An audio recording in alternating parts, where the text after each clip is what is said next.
Hey YouTube, it's Keisha. Today I'm going to be showing you how I interlock my new growth using a bobby pin. First, I'm just showing you a couple of locks that I've already done.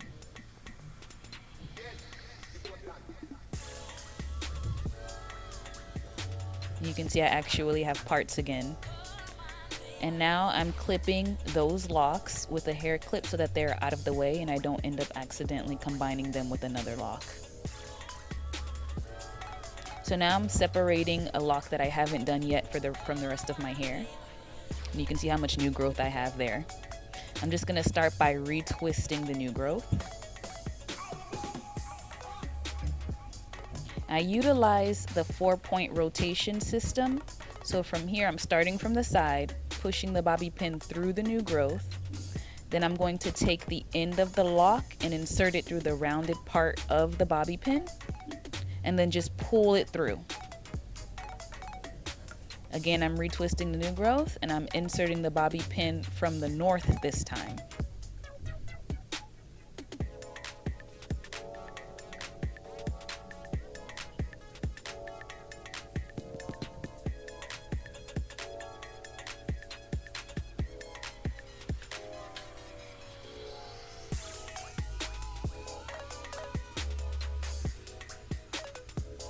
It's really important that you don't go through the same hole 2 times in a row, because that can create a Y shape at the base of the lock, which leads to weakened locks down the road. So I follow the system of going, typically, not always in this order, but west, north, east, and south.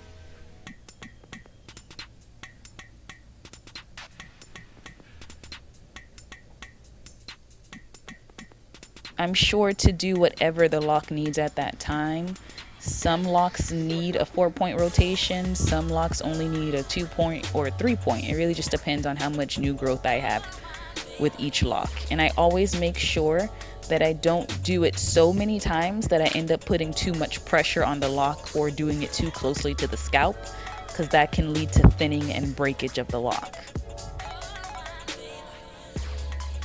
The locks in the front of my head tend to need more rotations than the locks in the back. And I think that's just because the locks in the front tend to unravel more because my hair texture is a little softer in the front than it is in the back.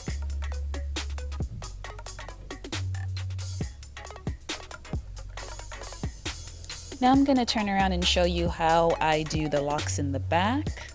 This is a little bit more challenging in the sense that I can't see what I'm doing. However, it's easier for me to interlock the ones in the back because my hair texture is a little bit coarser, which makes slipping the bobby pin through a lot easier.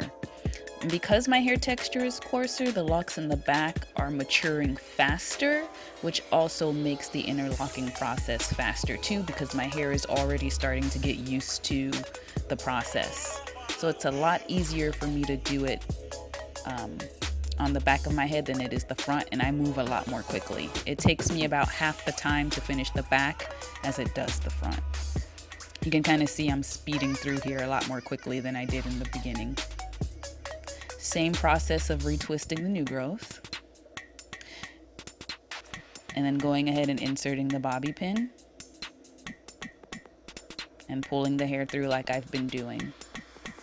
The thing about interlocking that you really want to watch out for is that it's very easy, if you're not careful, to accidentally interlock 2 locks together.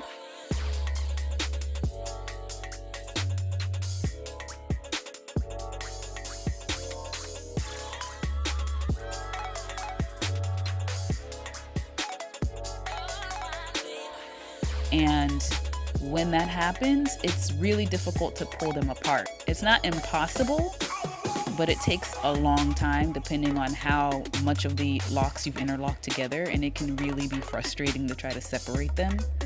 So for me, I really go through very carefully and very slowly and make sure that I am separating each lock so that it's not being joined together with another one. I take a lot of time to make sure that my parts are clean and that there's no hair in between on the parts, so that I'm not doing that by accident.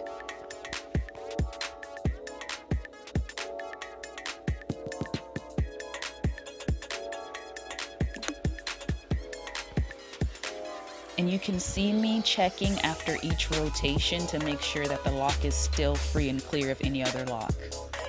And that's part of what makes this process so time consuming for me right now, because I'm being so careful. I'm sure I'll get better and quicker at it as time goes on. I'm already cutting down my interlocking time quite a bit. So I'm making good progress there.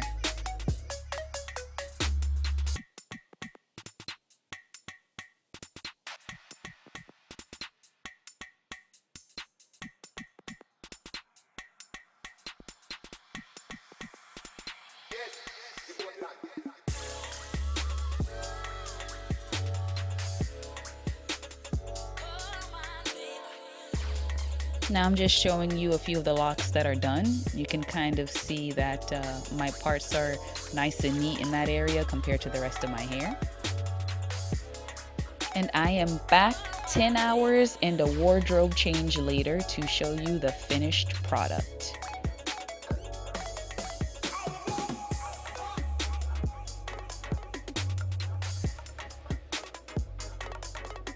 When I say I've cut down on my time, I really mean that. The first time I interlocked my hair, it took me 16 hours over 2 days. This time, it took me 10 hours, which I completed all in 1 day. So I'm definitely getting better at it, and as my hair matures, it's getting easier and easier to do. So here is the back. You can actually see my scalp, whereas before I was starting to grow an afro under there. So it's looking good. And I'm starting to notice that hair is kind of popping up in places that it wasn't before. So I've actually added a few locks because I had some loose hair towards my hairline. I think I added, there's one in the back right there actually at the nape of my neck. That's new. And then I added 2 more in the front.